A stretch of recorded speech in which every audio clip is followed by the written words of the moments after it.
translation, the layers, elements, covering the universe are each 10 times thicker than the one before, and all the universes clustered together appear like atoms in a huge combination. Okay, respond to me, please. The layers of elements covering the universe are each 10 times thicker than one before. And all the universes clustered together appear like atoms in a huge combination. Part of His Divine Grace, A.C. Bhaktivedanta Swami Srila Prabhupada. The coverings of the universes are also constituted of the elements of earth, water, fire, air, and other. And each is 10 times thicker than the one before. The first covering of the universe is earth, and it is 10 times thicker than the universe itself. If the universe is 4 billion miles in size, then the size of the earthly coverings of the universe is 4 billion times in size. Then the size of the earthly coverings of the universe is 4 billion times 10. I think I made a mistake here. If the universe is 4 billion miles in size, then the size of the earthly coverings of the universe is 4 billion times 10. The covering of water is 10 times greater than the earthly covering. The covering of the fire is 10 times greater than the watery covering.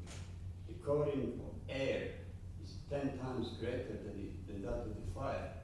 The covering of ether is 10 times greater than still that of air, and so on.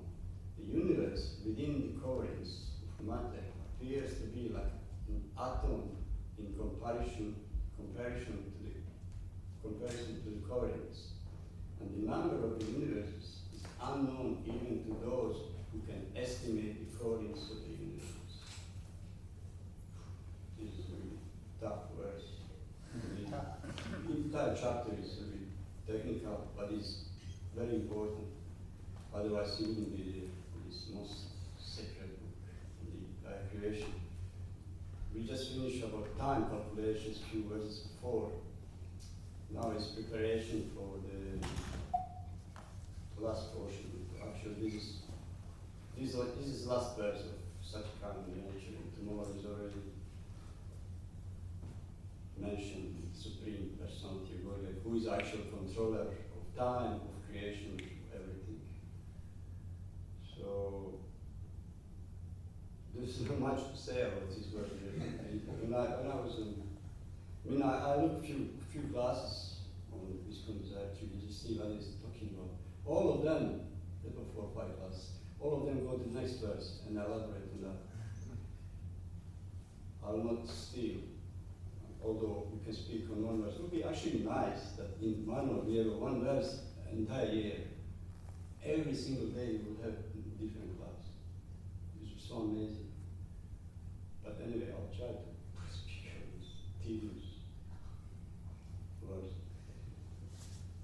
We just finished about time a few verses ago, about time. So it's interesting that why Krishna says in Bhagavad Gita, in the chapter, calls me something, short child. So time I am destroyer of the universe. We could say about time something else, but you mention that time I am destroyer. So that's a main feature. I am destroyer of the world. Time I am destroyer of the worlds. So it means that destruction is the main feature of time in this material world. This is actually only feature of time which is missing in the spiritual world. There's a time in the spiritual world, but time doesn't destroy anything, doesn't deteriorate anything. In material world it does, destroys everything. So this is what this entire chapter indicates to us, very specifically, to induce us to use use our time very wisely. Like, who needs like this calculation at the beginning of this chapter about like small split of the second, which is like, I don't know, 100 parts or something. Who needs that time? It just indicates time is passing, you know, and then it is indicated that from this milliseconds to seconds to minutes, 24 hours and a day and months, and a day of humans, a day of demigods, and a day of Brahma, and 100 years of offspring. So how time is just inevitably passing. And you can only realize our insignificance if you are soul and not the body. Otherwise you'll be affected by time. Verse just before says that. Time affects only those who are in bodily consciousness. Only those in bodily consciousness. What that means. What is constitute the time? What actually constitutes the time? Is beginning, intermediate, and future. So if you are in bodily consciousness, it's very disturbing because you just cannot hide. Time is just deteriorating everything. You have to just be like short time away. For example, I was in India for 4 months, beginning of this year. When you came back, I could see the difference in every single person, how time is making its dent in. I could see it. It's just different personalities. For this short time, I don't know, on myself, I got more skinny than I can, of course, because that reason. But others see. So that's kind of very interesting how time is deteriorating everything, but I don't feel that I'm getting old. But I see others, they do. And this kind of indicates us in Mahabharata, Yudhishthira, say that you think everybody is going to die, you know he's going to die, but I'll never die. Just don't feeling in yourself that you're getting old until you see your old pictures. You're not even old, year-old picture, you can see you're different. So time is just shaping everybody, pressing down. So anyway, if you're on bodily consciousness, the time affects you. But also we're using time as well. You know, pujaris, our sadhana is all based on time, but it's different. You know, it's not that I'm thinking I did puja now after 4 hours, or I'm 4 hours more old than before or something. There's no bodily consciousness there. You just totally absorb Krishna. There's a time. In spiritual world is Ashta Kaliya, Lila. This is a sequence of time when Krishna performs certain activities. So, but as I said, there's no deterioration. So we have to always step back and observe ourselves from the point of Shastra and observe this entire role through the eyes of Shastra Chakshush. And then you will not be affected by time. It doesn't matter. What does it mean on life? What does it mean when I get old? It doesn't really mean. It's like meaningful service, spiritual life.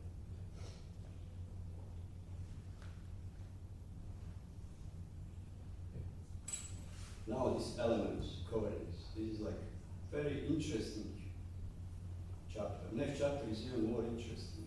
He speaks more specifically about Visarga, or secondary creation of Brahma, how he actually creates, how he makes mistakes, and very interesting chapter. But this one just set us the scene. It's more about the Sarga aspect. Our elements, our created times, more explained. So, coverings. One after another, you mentioned that so enormous in the size. It's incredible how this universe is huge with the coverings, and how it's actually small, because it's smallest in creation.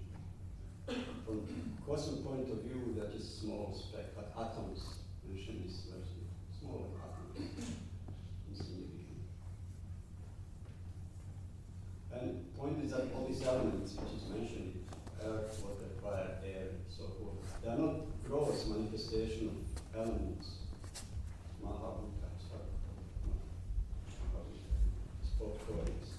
But they are more subtle form of those coverings. It's not like, for example, earth covering is not like kind of lump of circular mud or something around the universe, and then water is like kind of circular ocean, like you see in those round fishbowl or something, and so forth. They are not like that. They are very subtle forms. I don't know, does anyone have idea how those elements look like, those coverings? What is that earth covering? How it looks like in this actuality that you be able to see? Is anyone ever thought about it? It's just listed in our Bhagavatam we read, but what actually constitutes how it looks? It's not like lump of earth around the universe. Srinivas?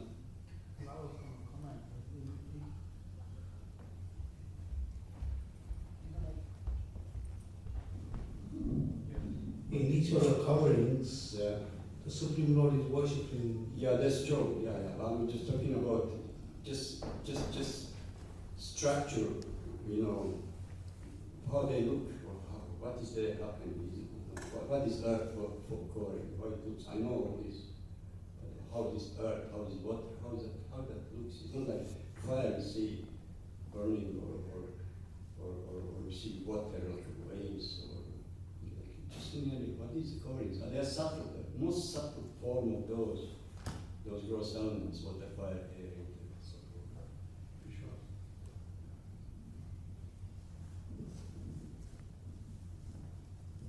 I don't know what it looks like, but I've heard before that like ether, the most subtle, and it transforms into air. Air also has ether. Yeah. And then water, fire has air, ether, and just air, ether, and water. Fire, Then water. earth has all But then how these. we can, there are certain qualities, like some indication in Sankhya, like, they speaks about qualities of those. And for example, ether is Akash. She is associated with the sense of sound and space. So you can just envision, it's probably far different, but gives you some indication that this is a kind of covering with this kind of sound, maybe just sound vibrations, and you can have idea, or some kind of sound that you never experienced before. So you can speculate, because with our senses you can, or air covering is like movement. Air means movement and touch, tactility, something. These are so subtle elements that you can have an idea of this.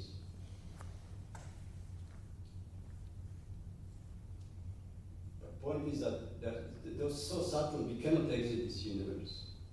There is no way.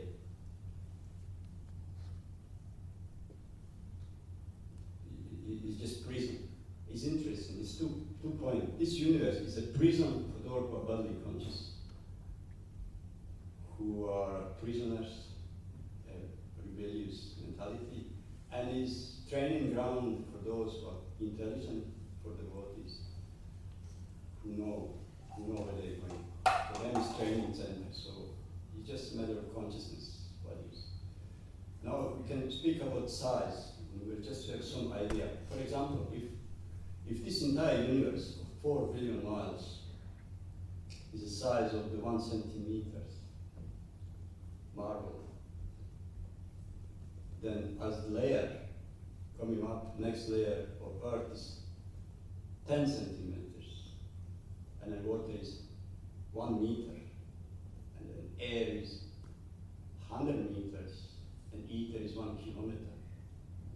And total material energy of Mahatma, this is part of the coverings, is 10 kilometers. And finally, which is last covering, false ego, is 100 kilometers. So compare now, you have 1 centimeter of universe, 100 kilometers of last covering ends up. So now if you take 4 billion miles, which is only this inner core of it. So it's a Brahma Brahmananda is 50 crore yojanas, which is 4 billion miles. 1 crore is 10 billion. But the last coring extends up to 100 billion crores. Means 44 quadrillion, 444 trillion, and 444 billion miles. That's where last coring ends up, according to 4 billion. This is enormous. But still the smallest dimension, smallest universe. And only small part of this universe is inhabited. Only small part. If you see the map, which Sarabhuta made, inhabited portion of the universe is very small comparing to uninhabited space. It goes all up to golden land. You have all these 7 layers, 7 oceans, 7 lands, and then just as nearing the end of this inhabited land, there's a golden land which is not inhabited anymore. And then further than that, there is a small portion of circular like a ring land called Diamond Land, which is not described in Srimad Bhagavatam as in a book, Bhugala Varnana sage Vaidiraja Tirtha describes as Diamond Land. And this is just in the foothill of Mount Lokaloka. And Lokaloka extends up, is higher than the sun, and rays cannot penetrate. And beyond that, Lokaloka is perpetual darkness. It's called Amilathamas.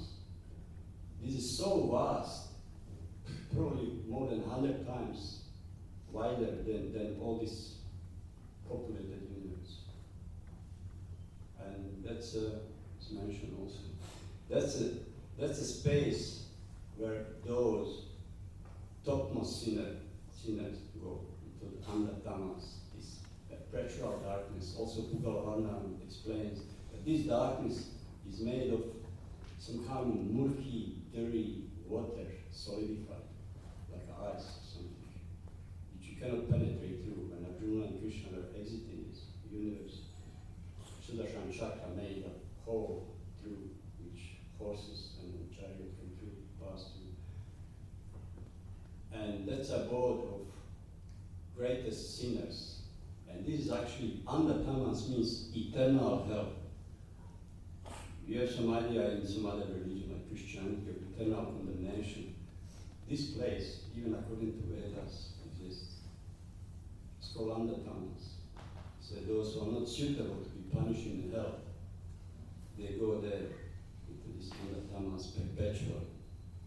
And it's mentioned that denizens on that hell are Kali and his followers, because there are many innumerable Kali Yugas and innumerable Kalis and innumerable followers of Kali Yuga who hate Supreme, who are enemies. They're thrown into that direction. And it's something else. So after that, Andathamas scoring starts. So astronomically also above this Lokaloka mountain, which is border between just before this Andathamas and inhabited land, is a planet Saturn orbit there. And Vedic astronomy, astrology also doesn't mention further than that, because planets beyond that, beyond Saturn, cannot be seen by naked eye. And Vedic astronomy and astrology, just using planets to orient, as an orientation point, to draw the calendars a suitable time for certain things. Therefore, certain celestial are visible, and further than that is not mentioned. Although in Mahabharata there is a section where Vyasadeva explains planet Uranus, which is just beyond Saturn. This kind of blue gassy planet is called Murki. Just mentioned. It's not mentioned because it's not important. So anyway, so that's a universe. And then coloring starts from there. Mention this verse, part, water, fire, and so on. So we cannot exit this universe, no way. Neither we have any idea of other universes. This indicates also past times Brahma, even him, created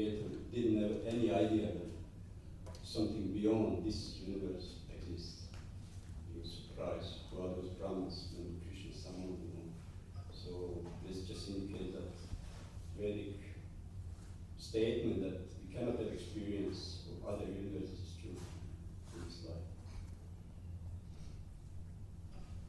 Also, coverings of jivas also have the same elements.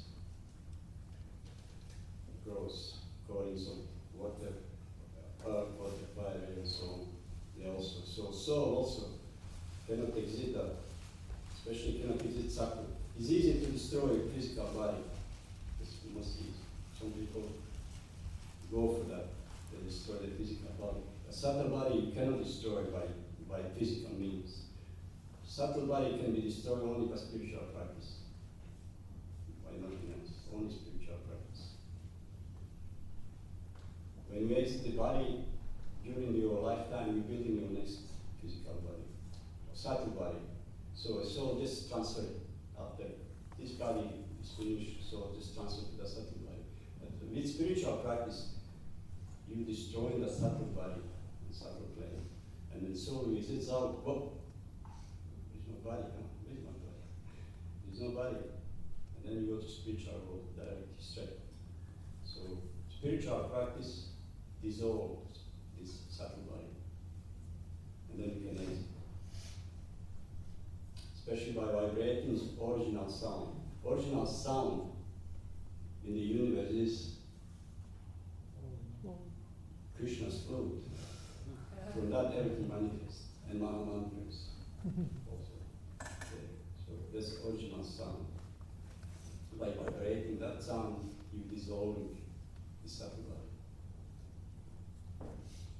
And it's mentioned also in the Puranas that each chording also Srinivasa gets some indication of presiding deity, but also they said each covering of universe is richer with enjoyment and opulence more than one of the highest planet in the material world. So those on the way of liberation enter the shell of each universe in a body composed of that element and enjoys fully the essence of pleasure to be had there. So those transcendentalists who are not yet perfect, who have some tinge desires, maybe in their smells, they enjoy in those coverings, and they get body suitable of the same nature as coverings as well. And this way they progress. It's a very slow process. But only the pure soul can exist in this universe. Otherwise, our subtle body will stuck in the coverings. And the Puranas also, Rajishka and Rishka, Gokman. So, the Puranas mention that there is a crack in the universe through which transcendentalists exit, who are perfect at themselves. And then also it's mentioned that there is a gateway on the sun planet through which pure transcendentalists and pure brahmacharis can exit this material world. Brahmacharis can exit to the sun gate, which kind of subtle way through coverings. So point is like, that's the purpose of this prison house. Like when you just think how complex it is and how we are prisoners here, like what's the purpose of its creation? It's created for one purpose only. Vitality, purification, elevation. Krishna gives the soul the chance to take this creation as a learning ground to exit. It is actually Sami's compassion. Sami's compassion. So this year is Ratha Yatra, this week is Ratha Yatra. So this red circle around Jagannath's eye, that's a compassion for the living entities. So he orchestrates his outer of this material world, made in such a way that we have a chance to exit all this layer, impenetrable, which you cannot penetrate by any other means of spiritual life. In this order of subtle body, you can exit. So just out of compassion.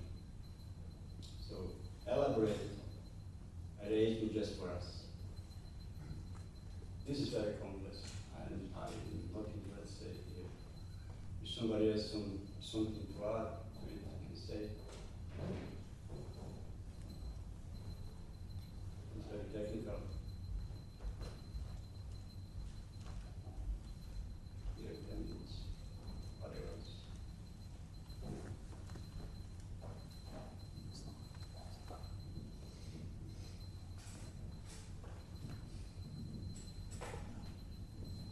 Well, each universe is like a mustard seed. Yeah. When Vasudev died, he was praying for the conditioned souls to be take with their sins. Lord Chaitanya assured him that he doesn't have to take their sins because each universe is like a mustard seed, and Lord Chaitanya can take all the sins of all living entities. So the material creation is just 1/4, which is very insignificant compared to the spiritual creation. Still, we are tied up here in the master sleep, so we can see what is significant here.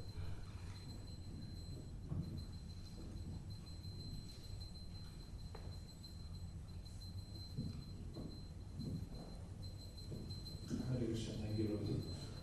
I might have missed it. Is there any reference of what's the purpose of these coverings? What's the purpose of these coverings? Purpose? Yeah. Multiple coverings, this much thick. Any specific purpose mentioned? I mean, we don't know it's exactly specific, but it's obviously leading to that is covering, like a walls in the prison. Unqualified cannot exist. So. And there are many transcendentalists who perform austerities and gain great power. They would be able, that there is no such a covering which cannot penetrate. They will be able to exit, and everybody demoniac mentality. So it's not possible to exit. So therefore, what's the purpose of why Brahma created? Maybe you could create the other way, when it's created this way. That everything in material world is created of these 8 elements, or the subtle and gross, and coverings as well. But pure soul is not affected by it, because these are all material coverings. So very simple. If you're not affected, we are affected, then this covering is like a water in a cow's footprint. You're not concerned even. So because the spiritual vibration, spiritual life, just dissolves all these coverings and dissolves your coverings in your subtle body.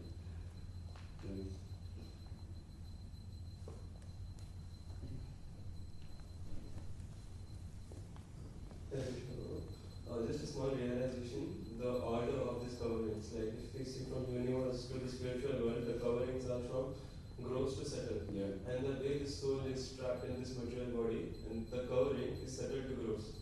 So it kind of just makes sense that how we are actually not meant for this material world, and to get out of it, the order kind of resembles. Spiritual is both intract soul inside and spiritual world outside, and the coverings kind of match from gross to subtle to gross. Yeah, the same. It's, I guess, the same way as we fall from the spiritual world. It's the first thing we acquire is mind, which is subtle, and then goes down, down, down, down.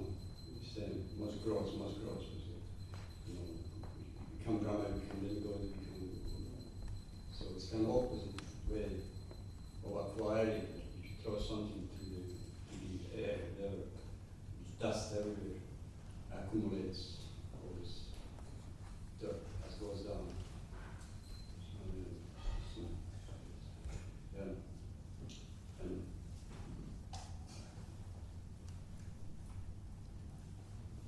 Hare Krishna. I had a question about the Ananda Tamas, the Ananda Tamas, the eternal darkness. Since we are all parts and parcel of the Supreme Personality of Godhead, then how can it be so that there are some jivas which are beyond redemption and which can't be purified by the spiritual process?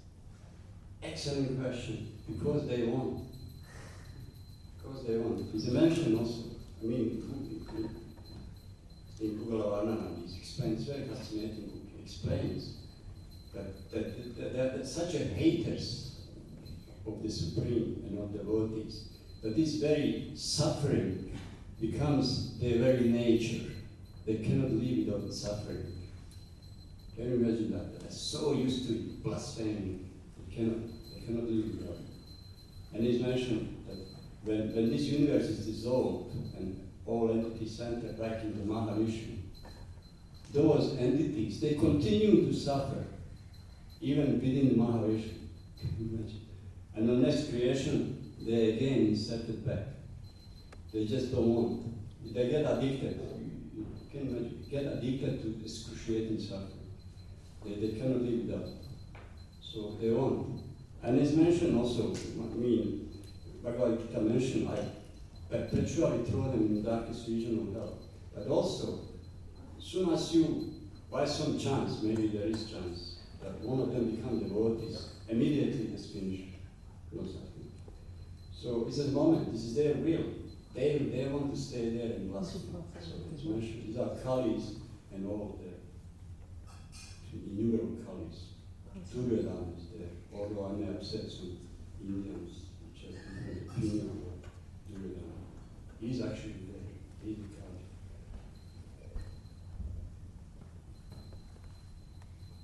Yeah.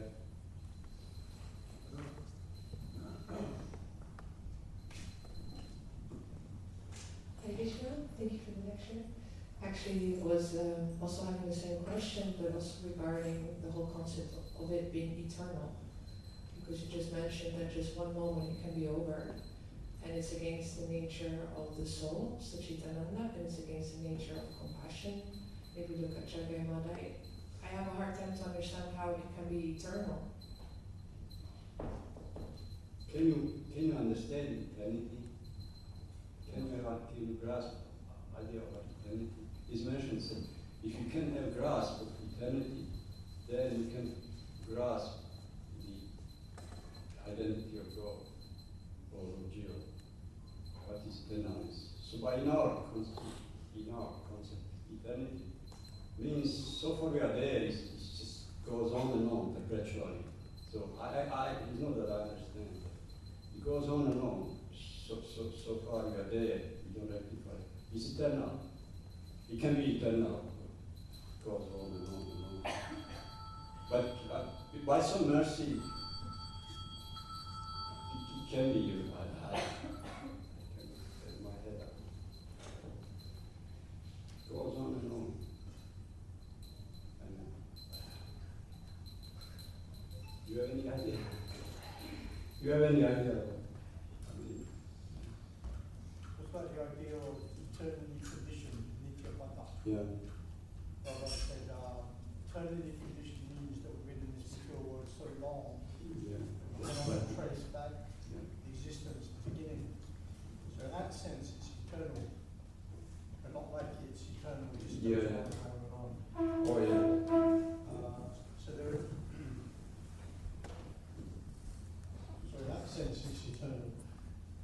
But there is a chance of getting out of it.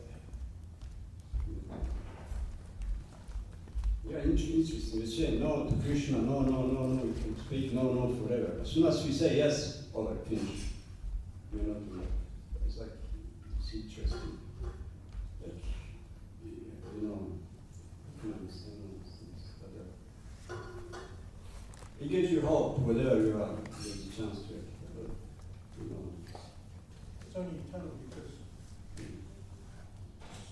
It's only eternal because we cannot comprehend the beginning of it. yeah, of course.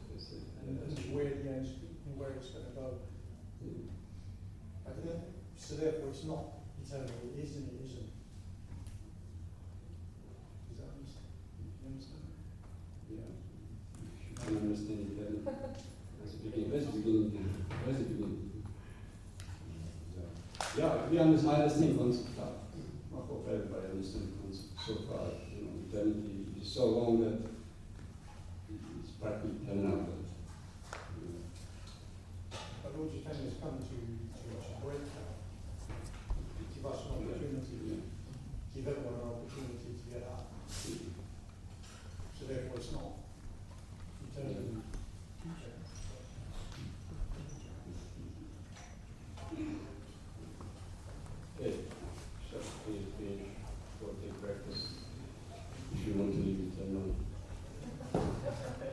Shrimad Bhagavatam की जय।